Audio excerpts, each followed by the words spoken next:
Aleluia. Abra comigo em Gálatas capítulo 5, versículo 16. Vocês estão felizes? Em outros poemas a resposta é um pouco mais quente. Vamos lá. Vocês estão felizes? Aleluia. Glória a Deus. Vamos lá, alguém, né? Estou muito feliz.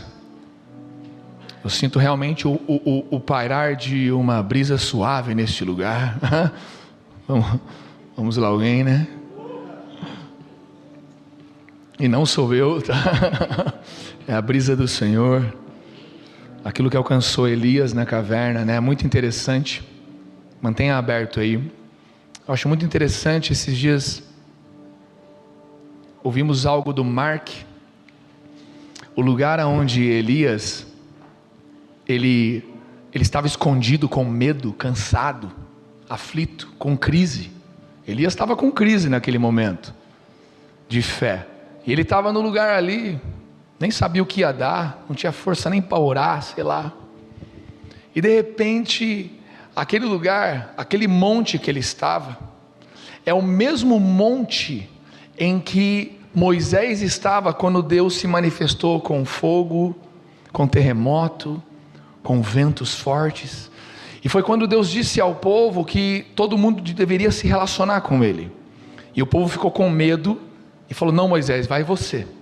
Nesse mesmo monte, que ele tem 2 nomes, esse mesmo monte é o lugar onde Elias estava. Elias ouvia sobre aquela história. Imagina, e ele estava ali. Sabe quando você tenta, eu já queimei mais, eu ouvi dizer que Deus já fez assim, eu ouvi dizer que já foi assim na Poema, ou já foi assim na igreja nos anos 90, eu vou tentar tocar as músicas antigas para ver se acontece de novo, eu vou tentar fazer alguma coisa.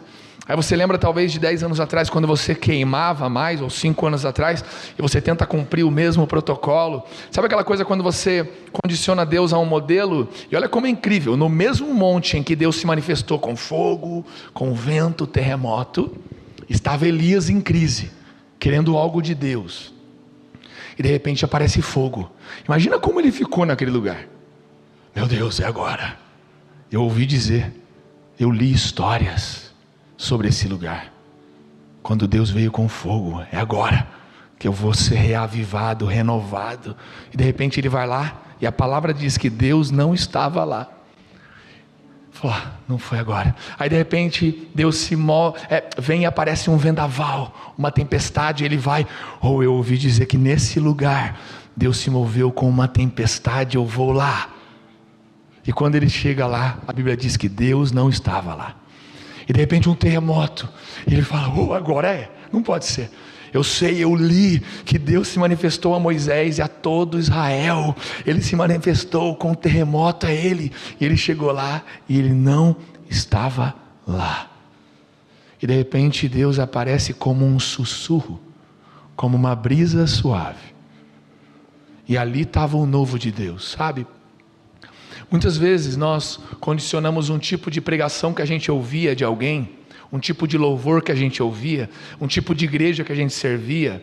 Talvez você tenha saudade do que você já viveu em outro lugar, em outro cenário, e parte disso é humano, mas parte disso também é perigoso, porque talvez você fique impedido de ver aonde Deus se move agora. E Deus não faz questão de se mover do mesmo jeito, porque Ele gosta de nos surpreender. Sabe, Deus não faz questão de suprir nossas expectativas. E eu já vi algumas pessoas chegarem nesse lugar e ouvirem falar da Poema das Mesas, viram o Hub Podcast, o Brunão, o Morada falando, ouviram alguma pregação do Leandro, ou a gente, e chegaram e falaram: cara, não é o que eu esperava. Mas eu quero dizer uma coisa para você: Deus dificilmente faz o que a gente espera. Ele gosta de nos mostrar faces diferentes. O desconforto, um lugar que não é tão comum, um lugar que não é tão habitual, porque Ele é Deus, Ele é infinito, Ele é soberano, Ele não é preso. É por isso que eu sou totalmente contra a igreja evangélica. E de verdade, se você se considera, tudo bem, eu nem me considero evangélico, porque o evangélico é previsível. Você já sabe o que esperar de um evangélico, os comentários, a chatice no Instagram, o que fala, o que não fala, com quem não fala, que música escuta, o que não... O evangélico é previsível, mas Deus, Ele é surpreendente. E é claro que Ele não vai contra a sua lei e seus princípios. Ele não torna o que era pecado santo, Ele torna o pecador santo, abandonando o pecado. Mas nessa construção Ele nos surpreende.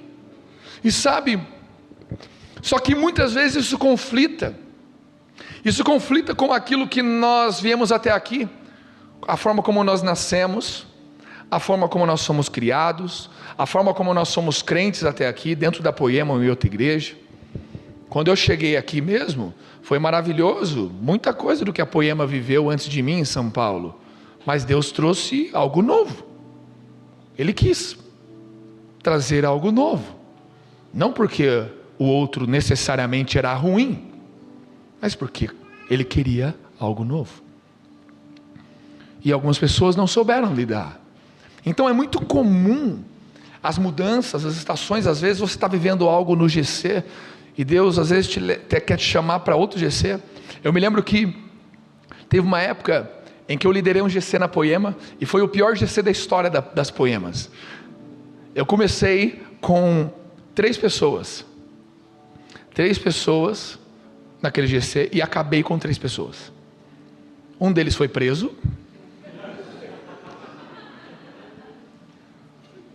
um lutava contra os desejos homossexuais e saiu do armário, sério, e foi viver a vida como ele queria, e o outro eu nem sei o que aconteceu, mas eram 3 pessoas, e acabou, e não tinha Jesus naquele GC, não tinha nada. Eu cuidava daquele GC, foi um dos primeiros 10 GCs da história da Poema, foi o pior que já existiu.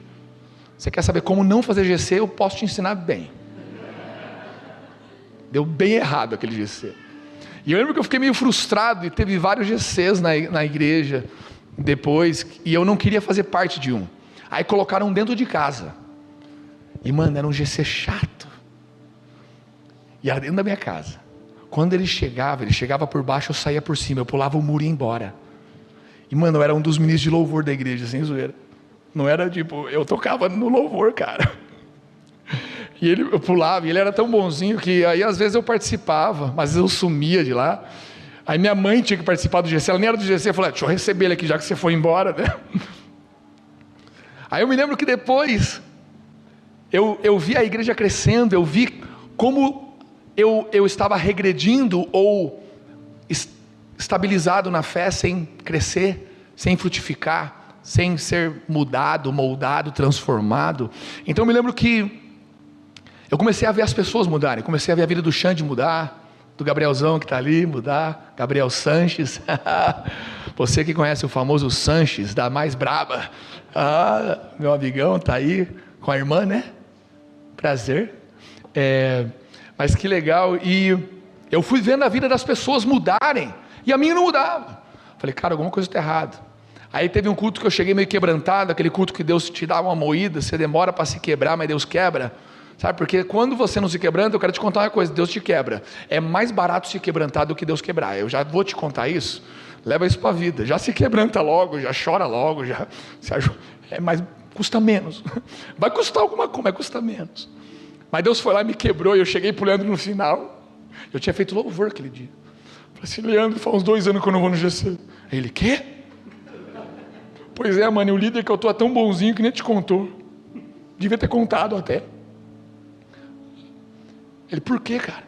Mano, porque eu peguei uma raiva desse negócio, mas eu tô vendo a vida das pessoas serem mudadas por isso, e eu acho que eu tô errado, e eu não sei o que fazer, mas eu sei de um cara que também no começo odiava GC e hoje se tornou um dos melhores líderes de GC, que é o Xandão, Xande Brau, Xande Guedes. Hoje ele pastoreia a Poema de Curitiba. Na época ele era líder de um GC maravilhoso, só tinha curva de rio, só tinha o esterco da sociedade naquele lugar.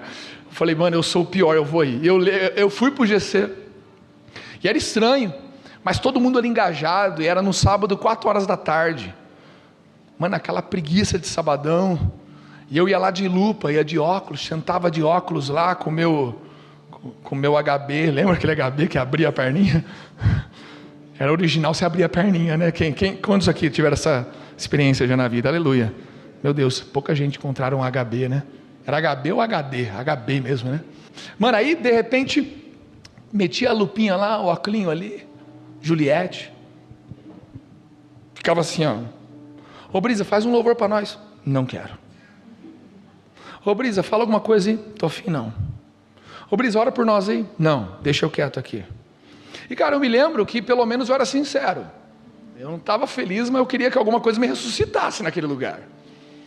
E a palavra nos diz lá, Jó, ali o livro de Jó vai contar a história de uma árvore, que ela não estava à beira do rio, estava longe, ela tinha tudo para morrer, porque ela estava longe das águas.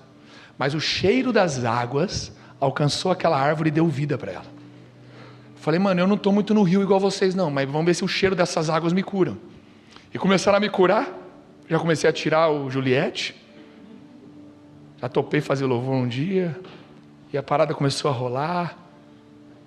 Cara, eu tive que experimentar algo diferente, eu tive que entender aonde Deus estava, que ia me dar a cura, sabe?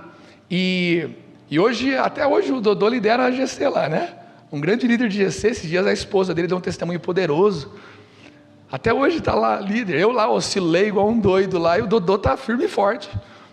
O membro do GC dele pulava o muro para não ficar, mas ele foi lá firme, perseverou. Então, e por que eu estou falando isso? Porque existe um processo na nossa vida em que nós vamos experimentando situações, revelações, faces, palavras de Deus que vão completando a nossa jornada, sabe? E aqui em Gálatas 5,16, é um texto até que nós já falamos em reuniões, em outras pregações, mas eu quero trazer algo, uma ênfase de Deus diferente nesse momento. Gálatas 5,16 ao 26 diz assim: digo, porém, o seguinte: vivam no Espírito e vocês jamais satisfarão os desejos da carne. Repita comigo: vivam no Espírito e vocês jamais satisfarão os desejos da carne. Jamais. Jamais. Verso 17: porque a carne luta contra o Espírito, e o Espírito luta contra a carne, porque são opostos entre si, para que vocês não façam o que querem. Para que vocês não façam o que querem. Mas, se são guiados pelo Espírito, vocês não estão debaixo da lei.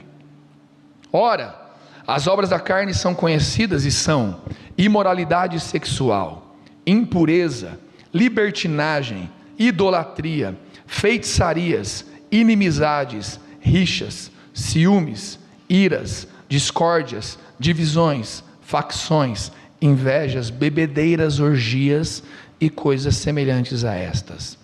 Declaro a vocês, como antes já os preveni, que os que praticam tais coisas não herdarão o reino de Deus. Mas o fruto, fale comigo, fruto.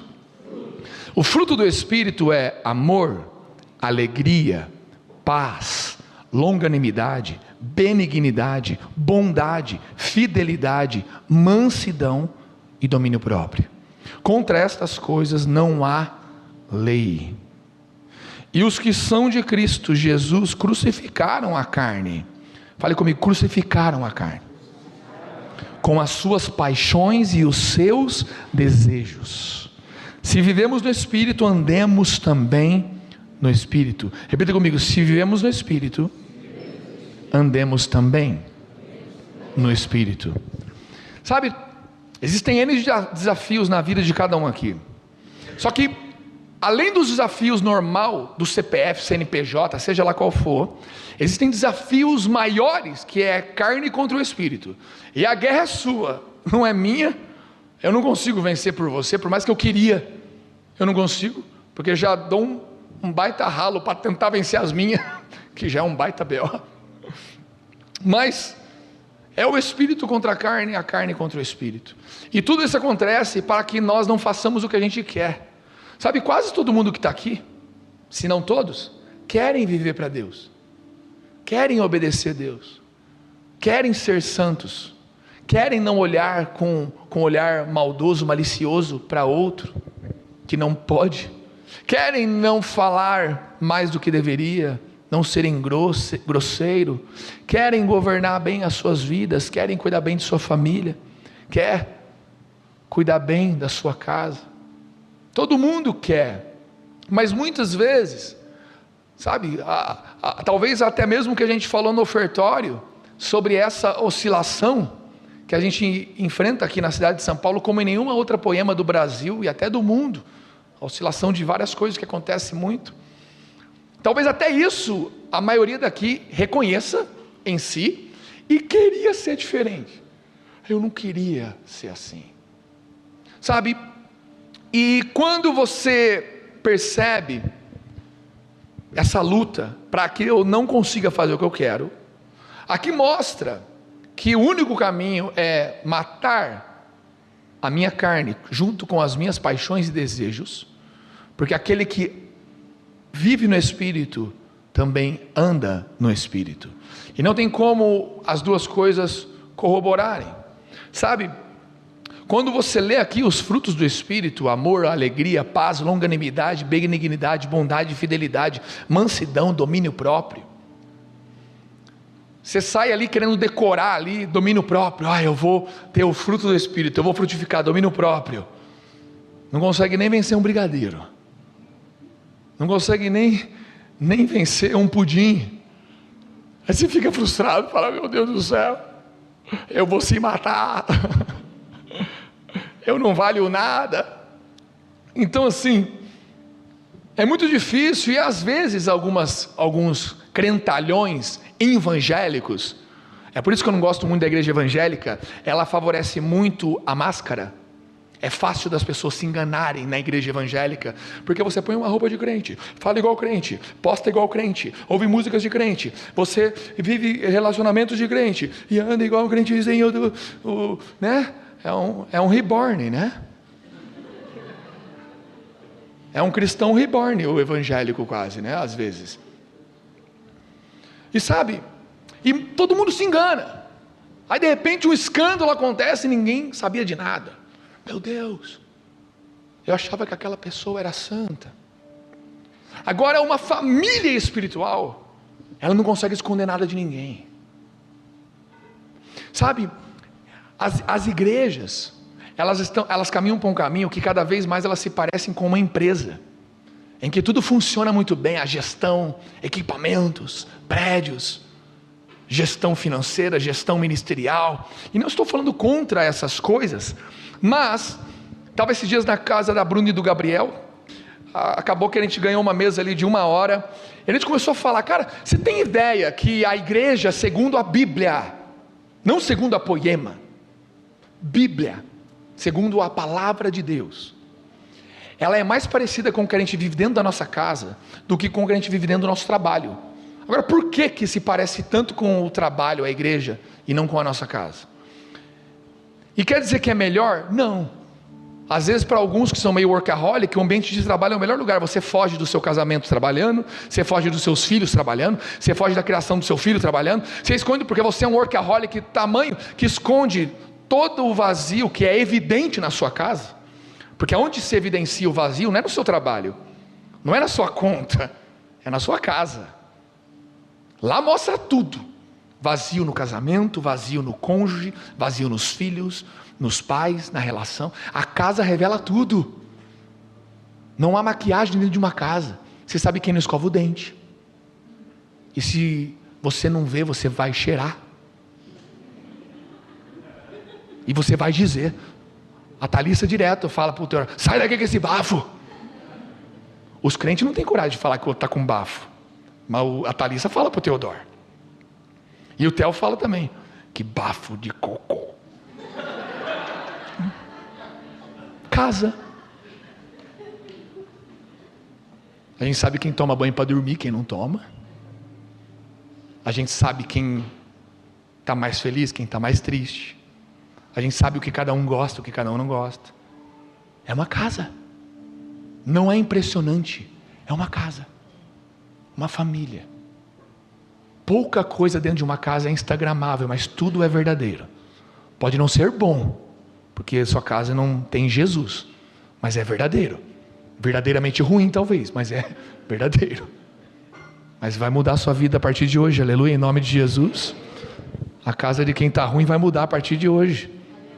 Porque você tem que entender que a nossa casa é reflexo da nossa igreja, e a nossa igreja é reflexo da nossa casa. Para você construir uma casa segundo os padrões de Deus, você precisa viver casa com a casa de Deus, que é a igreja na terra, com a família de Deus. Por isso que a Bíblia vai dizer, Jesus vai dizer, quem é minha mãe, quem é meus irmãos? É aquele que faz a vontade do meu Pai. Então aqui nós construímos um ambiente aonde não é impressionante. Tem diversas igrejas em que algumas pessoas falam, eu nunca vi ninguém tão santo quanto tal pessoa. Cara, eu tenho muito medo dessa fala, porque eu não faço questão de ninguém falar isso de mim. Paulo vai dizer no início da jornada dele, lá em Coríntios, eu, Paulo, o menor dos apóstolos. Lá no meio, lá em Éfeso, ele vai dizer, eu, Paulo, o menor dos menores de todos os santos. Lá no fim, lá em Timóteo, ele vai dizer, eu, Paulo, o pior dos pecadores. Se Paulo não fazia questão que o povo visse ele como santo, ele mostrava, eu experimentei algo do céu, fui levado ao mais alto lugar, eu vi coisas indizíveis, coisas que eu não posso contar, coisas sobrenaturais. Mas quando voltei, para que eu não me orgulhasse do que eu vi, Deus colocou um espinho na minha carne, cujo eu roguei 3 vezes, Senhor, tem misericórdia, tira. E Deus não tirou e me disse, a minha graça te basta. Paulo não tinha uma santidade para ser aplaudida, mas ele convidava tudo e todos junto com ele para buscar essa santidade. Então as igrejas que geram caráter, se você tem alguém na sua vida, de alguma igreja que você fez parte, que você considera a pessoa mais de Deus que eu já vi na minha vida, a pessoa mais santa, provavelmente foi as capas evangélicas que te trouxe isso. Uma das coisas mais difíceis do tipo que eu pastoreio, é que eu não busco ser impressionante para ninguém. E algumas pessoas querem alguém impressionante, mas eu quero dar uma casa, e não uma casa normal, uma casa de Deus, uma família espiritual, que se um dia Deus levantar outro desse lugar, e Deus me levar, vocês continuem amando Jesus, porque vocês não foram chamados para me amar, mas para amar Jesus, e nós juntos fazemos isso, porque não tem como amar Jesus que nós não vemos, se não amamos aquele a quem nós vemos. Pedro já vai dizer isso, melhor dizendo, João vai dizer isso. Sabe, é uma casa com seus detalhes, só que aqui não tem como esconder, aqui a parada vem à tona, as limitações vêm à tona. A gente é uma igreja que talvez o seu líder do GC não te impressione, e nem é para impressionar mesmo. Talvez o pastor não te impressione e nem é para te impressionar. O que a gente tem que saber é se nós como família, apesar de nossas limitações, estamos seguindo a palavra e o Espírito, e esse Espírito está nos santificando, e ele alcança também a sua casa, seu casamento, seus pais, seus filhos. Eu e minha casa serviremos ao Senhor. Sabe, existe um convite para nós, mas é treta, e a treta tem que aparecer. A guerra entre a carne e o espírito e a carne, ele vem. Agora, os evangélicos, a forma como eles fazem uma coisa mais parecida com uma empresa do que com uma família, ou mais parecida com uma religião de sepulcros caiados, lindos por fora, de ouro, belo, mas por dentro podre e vazio. O evangélico, ele faz isso, então ninguém sabe a falha do outro, a limitação do outro, o problema do outro, é todo mundo surpreendente, falsamente surpreendente. E aí eles pegam os frutos do Espírito e eles manifestam eles de forma manipulada, o amor, a alegria, a paz, então está sempre feliz, só que é nítido que aquele sorriso não tem Jesus. Sempre fala com vozes de amor. Cara, tinha líderes no nosso meio, que algumas pessoas sofreram, porque eles faziam as pessoas amarem mais eles do que Jesus, amarem mais eles do que a família espiritual. Isso não é o jeito que a Bíblia ensina a fazer a igreja. Líderes, vocês não estão aqui para serem amados, mas para amar Jesus e amar as pessoas. Façam pessoas que amam Jesus e que amam pessoas. E aí você pega o fruto e manipula ele, parece que é, mas o que é na prática um fruto que parece que é? É um tangue do Espírito. Tem cheiro de fruta, tem cor de fruta, tem saborzinho de fruta, mas não é fruta, é um tangue do Espírito. Aí os evangélicos vivem o tangue church. Todo mundo parece que é, mas ninguém é. Fala com voz de espiritual e impressiona. Mano, tem um cara que fica aparecendo agora no meu Instagram que eu acho mó legal até algumas coisas, mas algumas coisas eu acho meio paia. Se você sabe o que é paia, paulistano? Paia? Ah, que legal, eu não tô aprendendo, tô aprendendo. Tudo certo, então. Então assim, e um cara aparece lá e ele fica assim: você pode ser feio, você pode ser pobre, mas se você tiver uma oratória bonita, você será um cara atraente. Já apareceu esse cara pra alguém aqui? Mano, e o bagulho pega mesmo, né? Eu começo a assistir o vídeo e eu fico vendo, caraca, ele me atraiu mesmo.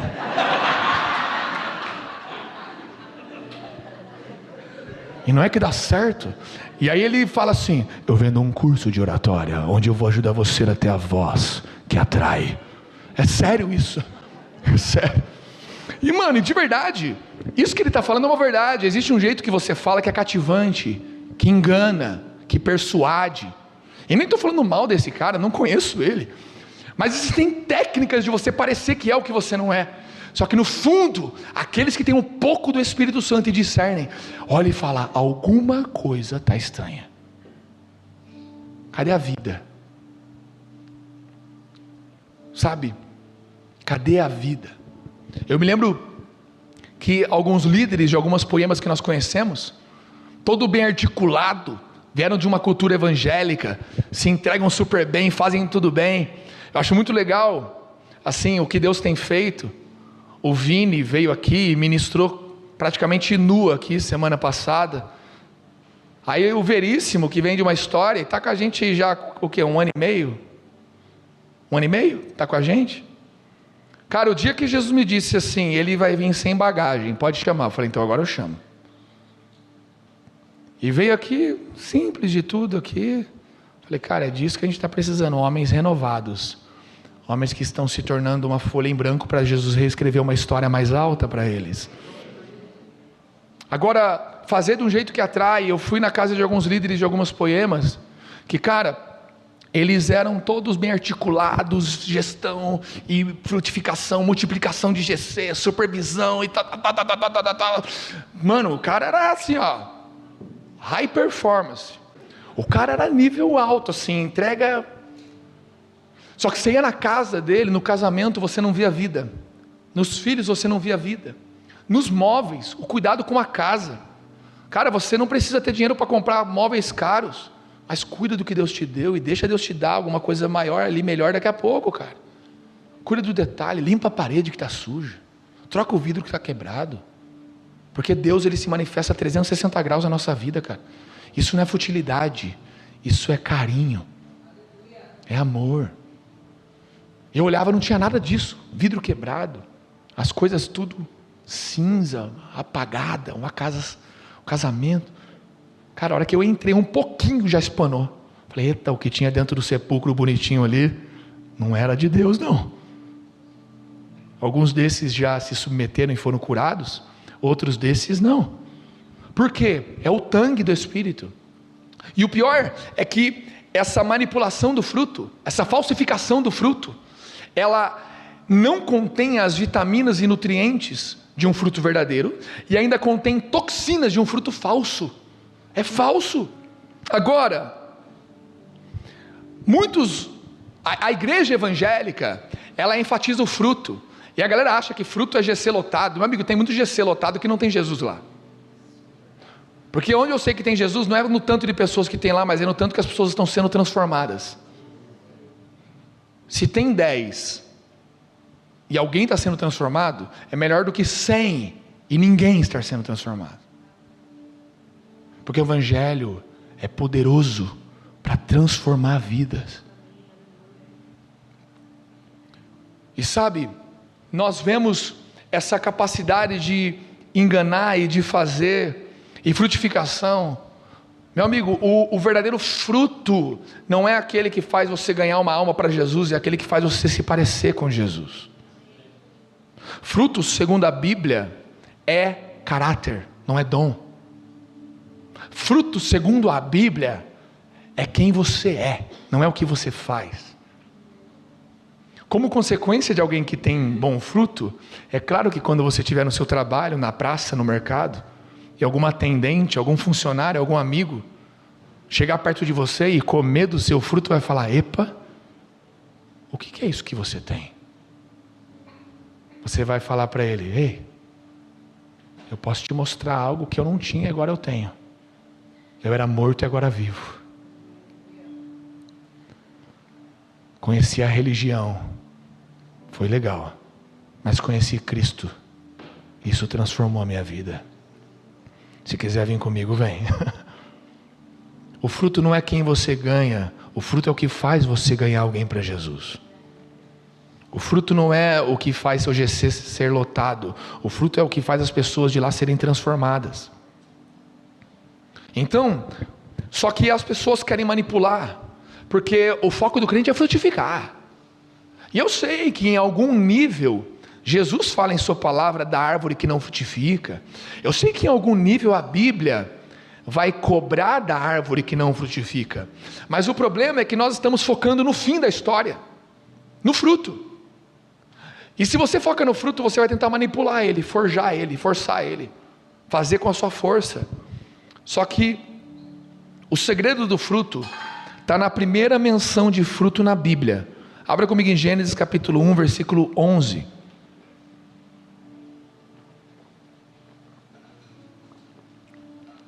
Gênesis 1, 11 é a primeira menção de fruto na Bíblia, e é poderoso o princípio da primeira menção. Toda vez que você quiser procurar algum tema, procura a primeira vez que a Bíblia fala sobre ele, com certeza tem segredos lá. E isso também cabe na nossa vida. Um dia eu senti de Deus que a escola da Thalissa estava perto de falar de sexualidade para ela, e ela estava com uns 8, 7 anos de idade. Eu falei para a Larissa: está na hora de falar de sexualidade para a Thalissa, o que é sexo. Ela: como assim? Eu falei: você não vai falar necessariamente tudo, mas você vai falar o que é. Por quê? Porque a primeira menção dela não vai ser da escola, vai ser nossa. Porque a primeira menção dita o resto das coisas. E foi uma conversa que ela teve com a Thalissa. Quando chega a hora do Teodoro, eu voltei com ele, e está tudo certo. Se você é mãe sozinha de menino, vai para cima que o pai está com você, o pai está on, então ele te ajuda. Nossa casa, como uma casa que foi transformada, tem lá o pai e uma mãe lá, mas nem toda casa, infelizmente, tem. Agora, se você é um marido ausente ou uma mãe ausente, aí você tem que se converter em nome de Jesus, e tem que estar lá, né? Tem que estar on, né? Amém, amém, irmãs? O pai tem que estar on, né? E não, as irmãs não... Amém? Vamos lá, aleluia. E as mulheres têm que estar on também, né, maridos? Amém? Amém. Os maridos estão com mais fome que as mulheres, hein? Se Deus fizer mais por eles, eu tentei. Então assim, mas a primeira menção de fruto na Bíblia está assim, Gênesis 1:11. E Deus disse que a terra produza relva, ervas que deem semente, e árvores frutíferas, que deem fruto segundo a sua espécie. Repita comigo: fruto segundo a sua espécie, cuja semente esteja no fruto sobre a terra. E assim aconteceu. A grande verdade é que todo mundo aqui quer dar novo fruto, mas nem todo mundo aqui quer ter a sua espécie transformada. E é impossível você falar diferente sendo a mesma pessoa, você fazer diferente sendo a mesma pessoa, você olhar diferente sendo a mesma pessoa. É impossível. Deus precisa transformar a sua espécie. A Bíblia nos mostra lá no texto que nós vimos, das obras da carne versus os frutos do Espírito, a carne contra o Espírito, mostra que só venceu a carne aquele que morreu para os seus prazeres e desejos. ou seja, aquele que teve a sua espécie destruída e renascida no Espírito. Só que isso não é um evento de um dia, quem me dera. Não é uma coisa que você vem a um culto e já sai voando, é um processo de comunhão com a palavra, com a Bíblia, é um processo de comunhão com o Espírito, é um processo de comunhão com os irmãos no culto, no GC, nas mesas, é um processo. Só que a grande verdade é que alguns aqui já viveram no mínimo uma transformação na sua vida, de espécie, um nível, que foi a sua conversão. Não sei se todo mundo aqui já é plenamente convertido a Jesus, mas caso seja, você já viveu no mínimo uma transformação. Você deixou para trás alguma coisa e viveu algo novo. As baladas que você ia, mano, ontem foi muito doido, eu estava ministrando lá em Rio Preto, e Rio Preto é uma terra muito especial, porque é onde o Morada veio, e faz 11 anos que eu escuto falar de São José do Rio Preto, e todos eles falam, é a melhor cidade, é não sei o que. Falei, nossa Deus, a hora que eu for lá, eu vou chegar, sei lá, né, no Éden, né, sei lá o que, Rio Preto, né, a galera fala com tanto carinho de Rio Preto. Aí acabou que ontem eu fui ministrar numa igreja de Rio Preto, a hora que eu pisei em Rio Preto, eu senti que eu estava num lugar santo até.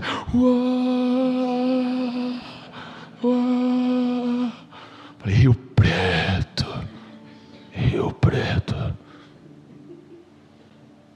Aí fui lá, trombei com os amigos em comum que nós temos lá, amigos em comum do Morada, e fui ministrar na igreja, no Bola de lá, e de repente, um pastor do Bola, lá de como é que é o nome da cidade que tem o Termas dos Laranjais mesmo? Olímpia, um pastor lá de Olímpia, ele olhou para mim e falou assim, você lembra de mim? Aí eu, não sei. Eu quero abrir um parêntese para vocês aqui. Estava conversando esses dias com meu amigo Thales em casa. Eu tenho um defeito que eu oro para Deus mudar, porque meu espinho na carne que Paulo fala não é pecado explícito não era que ele ficava fazendo cagada e Deus assinava embaixo não, viu? Isso é limitação, é fraqueza, e eu tenho uma fraqueza, que não é por querer, mano, apaga da minha memória a maioria das histórias que eu escuto. Eu confesso isso para a igreja, para me perdoarem, não é por querer, e não é porque sua história é chata, tem história que eu estou ouvindo que está mó da hora, aí no fim da história, sei lá o que aconteceu, minha mente foi para outro lugar, e eu, puxa, perdi a história.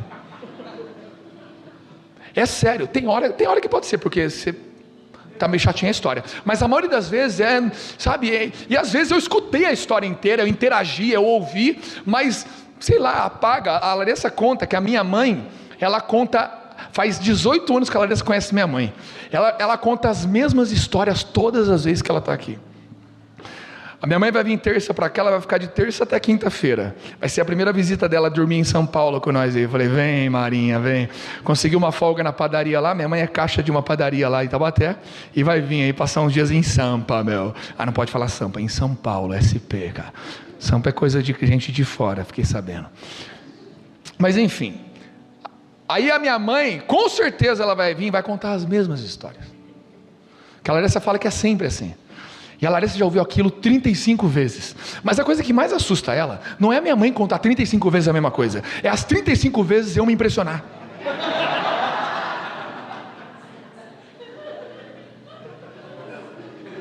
E muitas vezes a história que eu vivi, eu estava lá.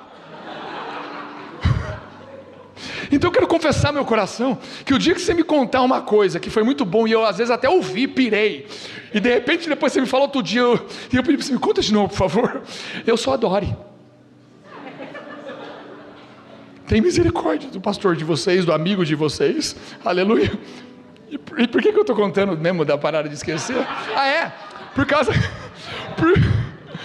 causa do cara lá, o cara veio lá, o pastor do Bola lá de Olímpia. Você lembra de mim? Eu, não sei. Ele, cara, eu sou o Eric, aquele cara que estava com você nas PVT, cheirando, fumando em 2005. Eu falei, mentira. Ele, cara, eu sou pastor do Bola de Olímpia.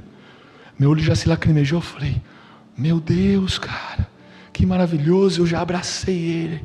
Falei, cara, que poderoso isso, mano. Falou, cara, você estava lá no bole da sede, eu vi você lá, eu queria te abraçar, mas eu não consegui. Eu quero te abraçar porque Jesus transformou a minha vida, cara. Ele mudou. A gente estava lá, indo de mal a pior, a gente cheirava e fumava e tomava tudo que dava, qualquer coisa que ficava louco. Ela, eu e Ericão até o fim da night. Era 36 horas dançando o Rebolation. E o Rebolation, não vou continuar. E não é esse Rebolation dessa música que eu falei, é o Psytrance, aquela 36 horas, a cada meia hora ia lá e dava um tiro, e o Ericão comigo, e ele sumiu, faz 20 anos que eu não vejo ele, trombei com ele, ele é um pastor, agora eu falei, uau, cara, que bênção. Eu só não lembro porque que eu estou contando do Ericão mais, mas por que eu estou falando do Ericão, das árvores e espécies? Aleluia, pelo menos é uma boa história. Celebra comigo a vida do Ericão, no mínimo celebra comigo a vida do Ericão. Glória a Deus pela vida do Ericão, pela vida do Brisa, pela sua vida, porque o morto encontrou vida, aleluia, cara. E é verdade esse bilhete. Mas a grande verdade é que no meio dessa vida, nós queremos parecer, nos transformar. Me lembrei por causa da conversão. Todos aqui se converteram, como Eric, como Brisa, como alguns aqui, a maioria. Você deixou para trás uma vida, o Psy, a PVT. Mano, de verdade, eu só lembro por isso, porque eu estou pregando evangelho. O Espírito me ajuda muito nessas horas. A galera fala, Brisa, como é que você prega a palavra? Eu falo, mano, é puro Espírito Santo. É puro Jesus. Mas aleluia, Ele dá graça. Então assim, você abandonou as baladas, talvez amizades. Você abandonou um jeito de viver, um jeito de postar as coisas na internet, um jeito de falar. E Deus transformou a sua vida. Só que o mais impressionante disso é que, vamos ser sinceros, eu era do mundão, estava lá com o Ericão, e tinha um monte de gente que vinha falar de igreja para mim, vinha falar de Jesus, e cara, aquilo não mudou minha vida. Eu não fui transformado. Fui em alguns cultos até, aquilo não transformou minha vida. Eu continuava o mesmo. Só que em algum momento, lá em 2007, depois de um final de semana chapado, cocaína e maconha até o tutano, cheguei no meu quarto, e eu me lembro que eu não aguentava mais aquela vida. Falei, Deus, eu não quero ser crente, o crente é chato. A minha vida eu já experimentei tudo que eu pude, a mulherada, as drogas, a balada, até uma certa pseudo-fama, porque no meio das PVTzinhas eu tinha uma faminha, inclusive a minha esposa era fã minha do Orkut. Quem aqui? A minha esposa, antes de namorar comigo, antes de me conhecer, era minha fã do Orkut. Mano, essa eu vou levar pro resto da minha vida. Eu casei com uma fã do Orkut. Você tem noção como isso é grande, cara? Aleluia, deixa eu voltar aqui. E eu estava ali, só que eu cheguei no meu quarto aquele dia e eu falei, Deus, eu não aguento mais, chega. Se Jesus é de verdade, aparece aqui. E Jesus apareceu, e Ele me tocou, e Ele me curou, e Ele me transformou. No outro dia as pessoas foram em casa fumar maconha, e era como se eu nunca tivesse fumado. Ele resetou a minha vida naquele dia. Agora, Deus podia ter feito isso outro dia? Podia, Ele é poderoso. Mas Deus não faz em quem não deixa Ele fazer. Em algum momento você também parou de ser teimoso, parou de ter o coração duro. Talvez você venha na igreja e fica com o coração duro aí, meio amargo, acha que está meio chato. Se está chato é porque você ainda está com o coraçãozinho duro, porque realmente igreja sem Jesus é o lugar mais chato da terra. Mas se você deixar Ele tocar você, aí fica legal. Vamos lá alguém, não é verdade? Isso aqui sem Jesus é melhor você estar em qualquer lugar, porque eu também acho chato, e sem Jesus eu também quero ir embora, igual alguns.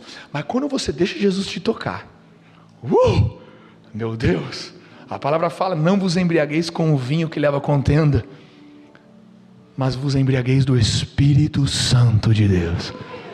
Cara, isso mexe, cara. Só que todos aqui se converteram no dia em que vocês se entregaram.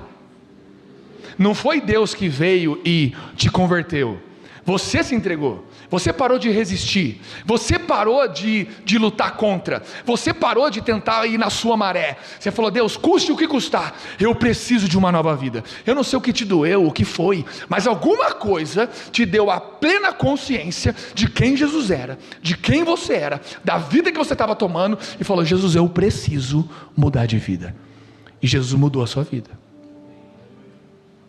Só que o problema é que aquele nível de transformação de espécie, ele não é para acontecer como um evento, ele é para acontecer continuamente.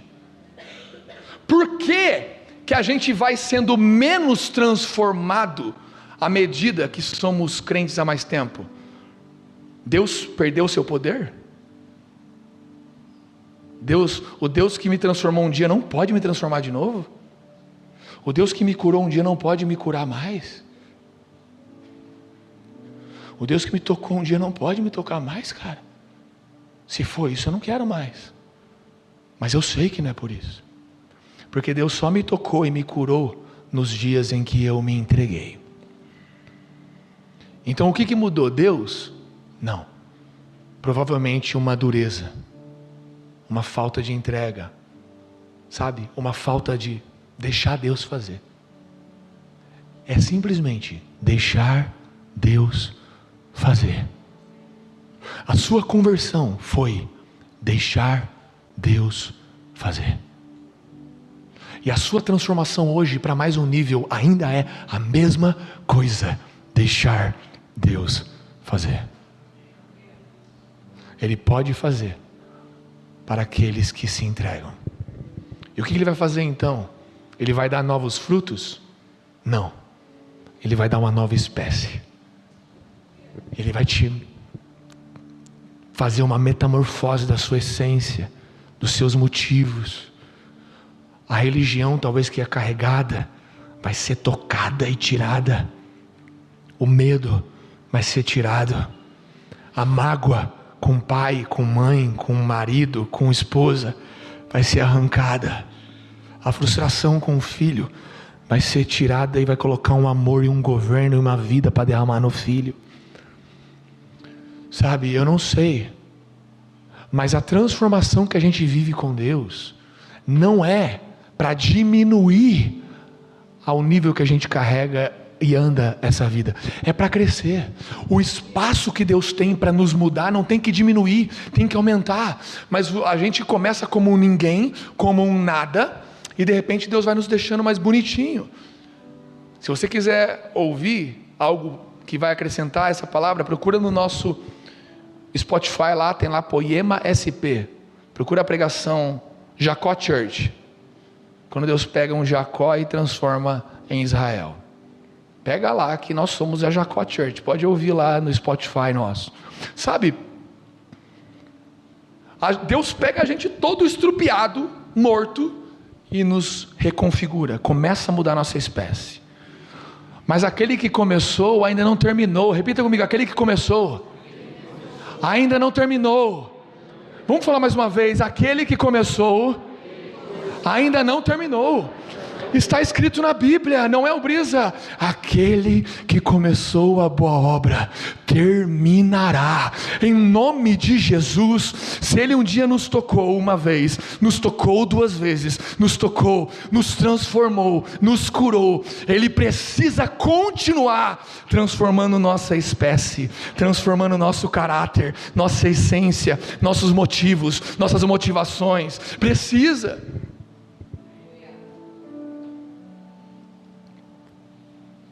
Só que o problema é que alguns de nós limita Deus. Quando você se converteu, você não limitou, mas agora que já é convertido, limita.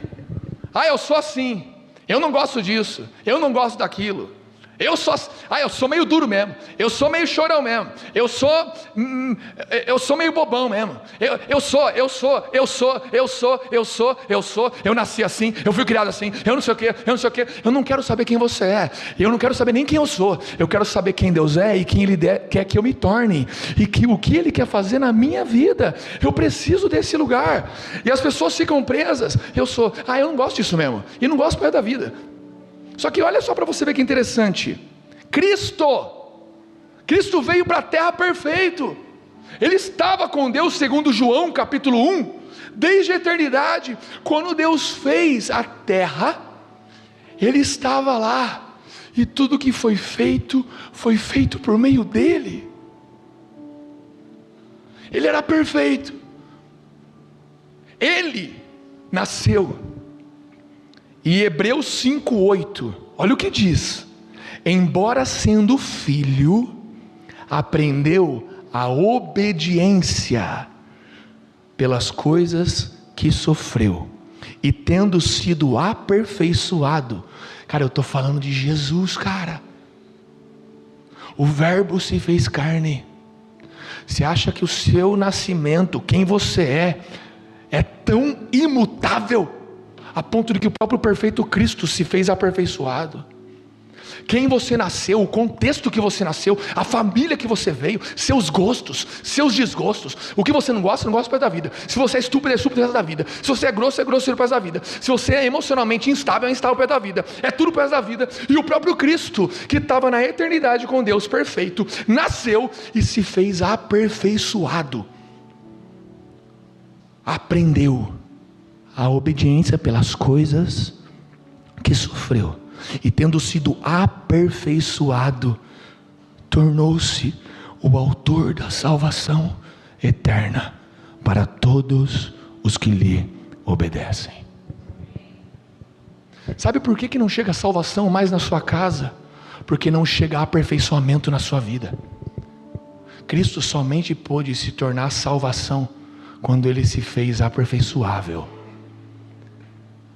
E Ele era perfeito. Eu acho que ninguém aqui é.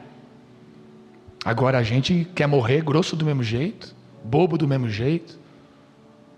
Em nome de Jesus eu quero dizer para você, eu sei que você deve ter tido uma história legal, ou uma história muito difícil, mas existe algo além. E o Evangelho não tem a ver com de onde você vem, mas para onde Deus quer te levar. E mais do que para onde Ele quer te levar, é quem Ele quer te tornar. E Ele só torna quem deixa Ele mexer, frustrar, tocar. E Cristo aprendeu e foi aperfeiçoado por meio de sofrimento. Sofre, dói. Pedro vai dizer lá em 1 Pedro capítulo 4, verso 1: ora, tendo Cristo sofrido na carne, estejam também vocês armados do mesmo pensamento. Pois aquele que sofreu na carne rompeu com o pecado.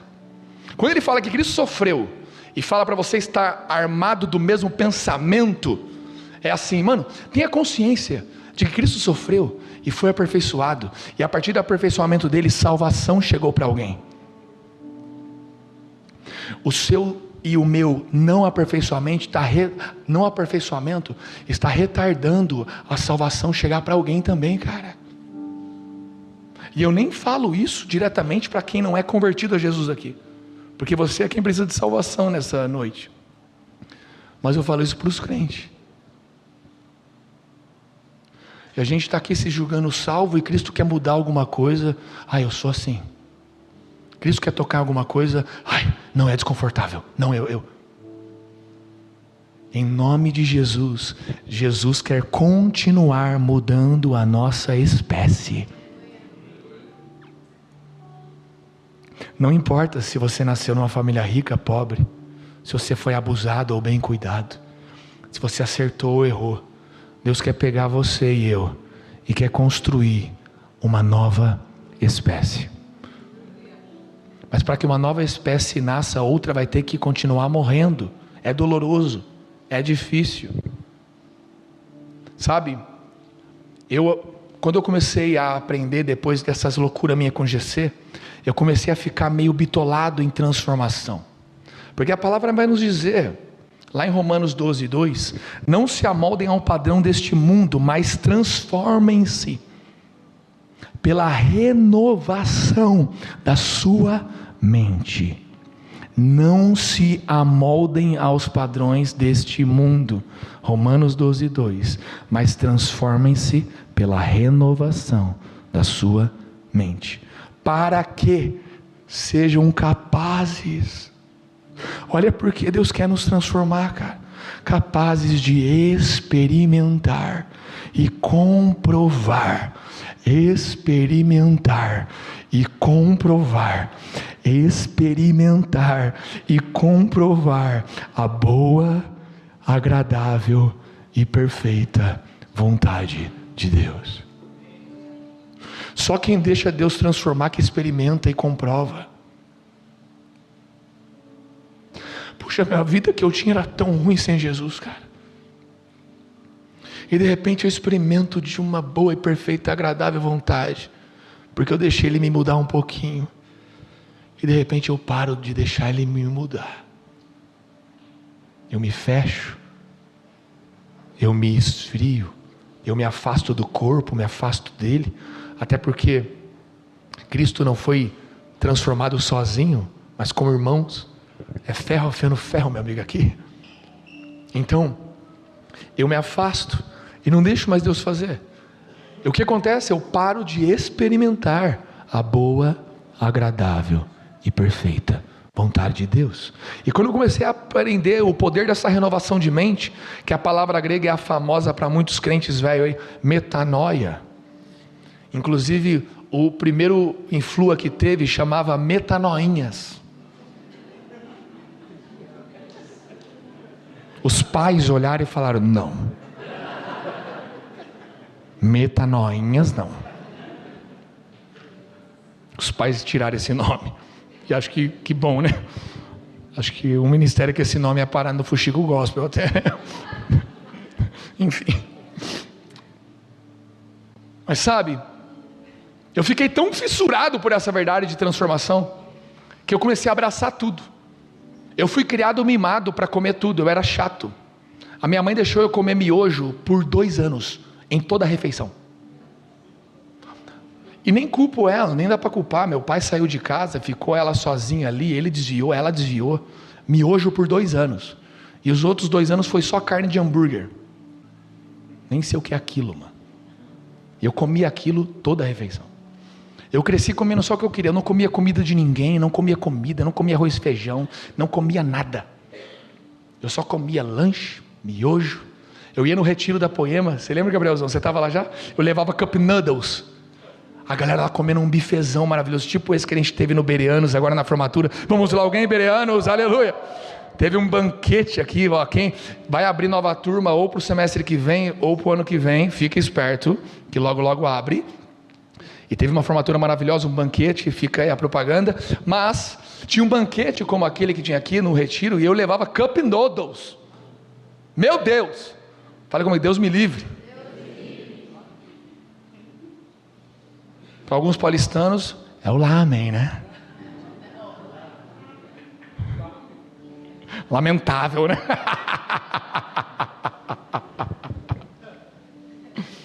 Mas cara, eu estava lá, e eu não comia nada, levava só tranqueira, até que um dia, um cara sentou comigo na mesa, lá no sul do país, um pastor muito querido, pastor da Poema. Ele é pai do pastor, ele também é pastor, mas ele é pai do pastor da Poema de Caxias do Sul.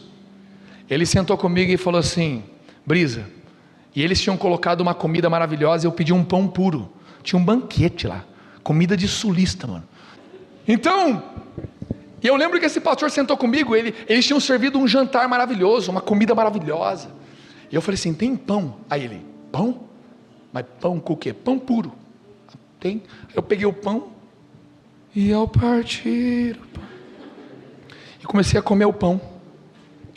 Aí todo mundo ficou na minha cara assim: vai pegar comida? Ela: não, vou comer só o pão.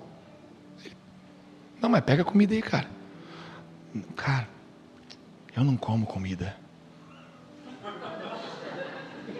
Aquela cara, né, de...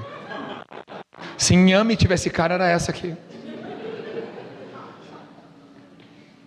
Aí, primeira coisa que eu passei, vergonha. Eu vi, mano, a falta de comer as coisas afeta a comunhão.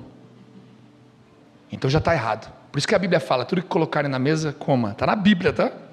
Então assim, e de repente, depois de passar essa vergonha, ele foi para a mesa comigo e ele falou assim: Brisa, eu quero te contar uma coisa. E ele é nutrólogo, irólogo, ele investiga, iridólogo, meu Deus do céu. Ele faz uma investigação a partir da sua íris, ele sabe se você tem problema em algum órgão, é doideira isso, mano. E é científico, não é coisa, enfim. E ele é pastor, nutrólogo, iridólogo, e ele falou para mim assim: Brisa, deixa eu te contar uma coisa.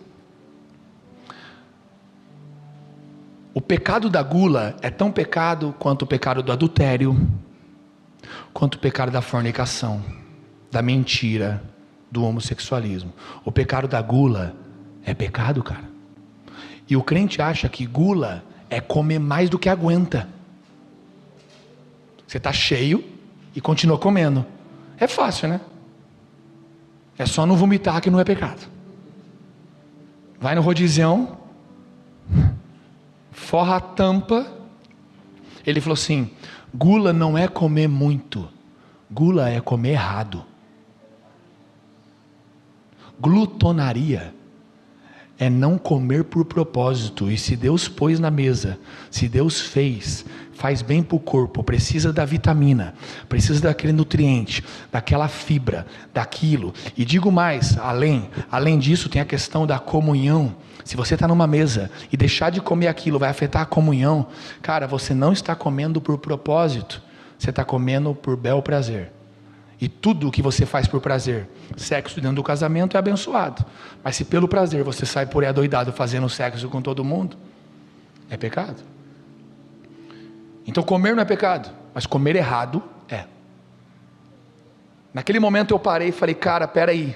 Minha mente começou a metanoiar naquele momento. Mais um nível de transformação. Aí eu fui ler Gênesis capítulo 1. Lá no verso 27, 29, por aí mais ou menos, fala lá que Adão e Eva comiam somente frutas, folhas e raízes. Eu falei assim: então quer dizer que o ser humano original só comia fruta, folha e raiz? Então eu estou muito fora do propósito, que eu não como nada disso. Aí eu fiz uma série no Instagram para todo mundo me ajudar na época, isso em 2018, chamada Brisa no Éden. Quem estava lá? Quem viu? Brisa no Éden? Ninguém? Que pena. Será que tem lá? Brisa no Éden. E o que era o Brisa no Éden? Eu fiquei 2 semanas comendo o que só Gênesis 1 comia ali: frutas, folhas e raízes. Só que não era só ficar comendo, era comer só o que você não comia, mano. E aí os caras queriam meter o migué, queria pegar só batata e fazer batata frita e meter o louco, né? Os caras: é batata, é raiz, é planta, é fruta, sei lá o que é, mas é alguma coisa que Deus fez. Meto na air fry para ficar menos coisa e... Não, eu falei: não, todo dia eu vou ter que comer o que eu não comia. E eu comia, eu postava. Mano, e o povo falava: mano, como? Isso eu tinha 25 anos, 26 anos. Como que você tá comendo pela primeira vez banana com 26 anos, cara? Aí eu postava comendo tomate, eu mordia o tomate, estourava na boca. Aí eu... maldito tomate. Aí minha filha tinha ali uns 4, 5 anos de idade. Eu ia comer os negócios que pegava ali, aquele legume, aquela fruta, aquela raiz. Eu levantava assim. E eu olhava para a carinha dela. E ela via. Você lembra, né, filha? Aí eu: Jesus, love you.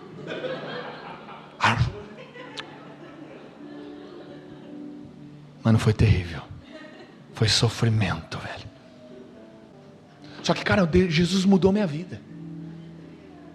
A gente não tem ideia do que cada pequeno rompimento. Você parar de ser chato, parar de ser talvez brigão, chorão, parar de ser muito tudo reclama, parar de eu não como isso. Cara, tá na mesa ali, divirta-se, tenta comer o que você não... Porque, mano, cada passo natural, espiritual, emocional que a gente vai dando para Jesus mudar a nossa vida, Ele vai mudando a nossa espécie. E hoje é maravilhoso. Hoje eu como tudo que põe na mesa. Enfim, né? Mas, meus amigos, essa história é uma de muitas coisas. E a última que eu conto para nós terminarmos. Quando eu cheguei aqui, eu cheguei de um lugar onde eu era pastor de ministério de adoração há muito tempo. Eu mentoreei 18 igrejas na adoração. Cuidei de uns 500 a 1.000 ministros de louvor. E lá na Poema, então, eu já cuidava de 200 ministros nas Poemas. Só em Taubaté era 90 ministros às vezes. Eu cuidei muito tempo de ministério de louvor. E cuidar de ministério é uma coisa. Cuidar de uma igreja é outra. Aí de repente um pastor que sabia cuidar de ministério vem para cuidar de uma igreja. Só que eu, naturalmente falando, não sou aquele pastorzão que abraça, aquele pastorzão que ama. Como por exemplo o Beto Malvão já é isso naturalmente. Abraça, você dá vontade de deitar assim, oh, bonzinho. Eu já tinha outras questões. O fundamento da palavra, a profecia, a visão profética, o discernimento. Só que, você não consegue ser pastor só com o fundamento da palavra e profecia. Aí eu me lembro que a Jaque lá no começo falou para mim assim: Brisa, é que você não parece muito pastor. Aí eu falei: eu também acho. E eu nem pedi para ser e nem concordo. Eu só estou obedecendo. A igreja vai ter que ter paciência comigo. É mais um nível de brisa no Éden aqui para Deus transformar. É mais um nível de mudança de espécie. E ela esses dias me abraçou ali em casa ou no GC, eu não lembro. E ela chorou. O que já não é difícil, né? E ela chorou. E falou assim: Brisa, eu quero celebrar a Deus pela sua vida. Porque eu tenho visto você se tornar um pastor, cara. Não é o que você sabe fazer, não é o que você gosta de fazer, é quem Deus quer te tornar, é quem Deus quer fazer você se tornar. As suas fraquezas de agora não precisam ser as fraquezas de amanhã. As suas dificuldades de agora não precisam ser as dificuldades de amanhã. Amanhã vão vir novos níveis, novas lutas, um novo convite, e a questão ainda vai ser a mesma: você ainda deixa Deus te transformar? Você ainda deixa Deus mudar a sua espécie mais uma vez? E mais uma vez?